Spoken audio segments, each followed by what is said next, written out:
नमस्कार. कोथरूड ग्रामपंचायत 2025 रोजी ग्रामसभा झाली होती.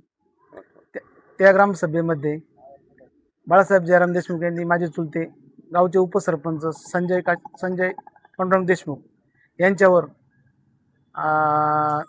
दादागिरी केली, शिवीगाळ केली. त्यांचा पुतण्या धनंजय रमेश देशमुख आणि त्यांचा चिरंजीव शुभम बाळासाहेब देशमुख यांनी जे गावामध्ये गैरवर्तन केलं त्याबद्दल आम्ही पोलीस स्टेशनला सर तक्रार दाखल केली. त्या तक्रारीच्या अनुषंगाने आम्ही PI बोरसे साहेबांना मी 4 वेळा विनंती केली, पण डिपार्टमेंट कुठल्याही प्रकारे दखल घेत नाही.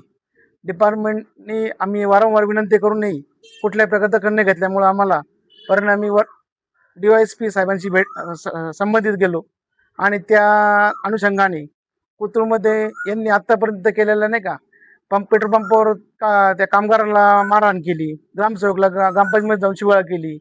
त्यानंतर अकोले पंचायत समितीमध्ये तत्कालीन BDO यांना पण जाऊन तिथे शिवाळा केली.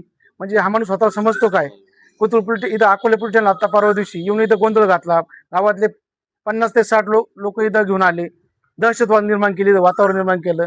म्हणजे हा माणूस समजतो काय स्वतःला?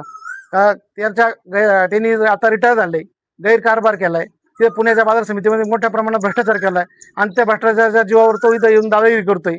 तर त्या भ्रष्टाचाराची सुद्धा चौकशी व्हावी. आणि ते म्हणतात ना सुमोटो, तर आमची गावकऱ्यांच्या वतीने मी गावातल्या व्यक्तिगत नाही का माझ्या कुटुंबाच्या वतीने सांगतो की याची सुमोटोमार्फत चौकशी व्हावी. आम्ही PI साहेबांना विनंती करतो, साहेब आमच्या कुटुंबाला ह्या कुटुंबापासून धोका आहे, भविष्यात काही घडल्यास याला जबाबदार स्वतः PI साहेब राहतील आणि आम्हाला जर न्याय भेटला नाही तर आम्हाला वरच्या वर्गात जावं लागेल. कोथरूड गावची ग्रामसभा 18/8/2025 रोजी झाली असताना त्या ठिकाणी सरपंच, उपसरपंच, ग्रामस्थ उपस्थित होते. त्या ठिकाणी सरपंच अपात्र झाले असे बाळासाहेब जयराम देशमुख बोलत होते. त्यानंतर सरपंच आणि माझी चर्चा चालली होती. त्यानंतर ते अचानक ग्रामसभेतून उठले आणि तू जास्त बोलतो, तुझीच ग्रामपंचायत आहे.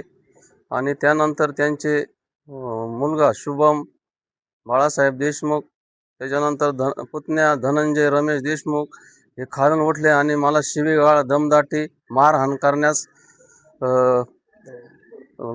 करण्यास तयार झाले. त्यानंतर मी पोलीस स्टेशनला रितसर तक्रार केली. 8 महिने होऊन गेले तरी पोलीस स्टेशन अजून काय त्याचा तपास करत नाहीये. तरी मला न्याय मिळावा पोलीस स्टेशनकडून. 8 महिन्यानंतर बी हे करून त्यांना नोटिसा पाठवून ते काय हजर होत नाही. त्यांच्यावर त्यांना अटक करण्यात यावी. ते कोथरूड गावातील गावगुंड लोकांना हे करून हाताशी धरून मला शिवीगाळ करण्यास प्रवृत्त करतात. तरी त्यांना पण त्याचा चाप बसावा आणि त्यांचे ते प्रशासकीय अधिकारी पदावर काम केलेलं आहे. त्यांनी त्या पदाचा गैरवापर करून ते प्रशासनास विठीस धरतात. त्याची पण चौकशी व्हावी. पुण्यामध्ये गैरमार्गाने कमावलेली संपत्ती त्याची पण चौकशी व्हावी. अँटी करप्शन मार्फत चौकशी व्हावी.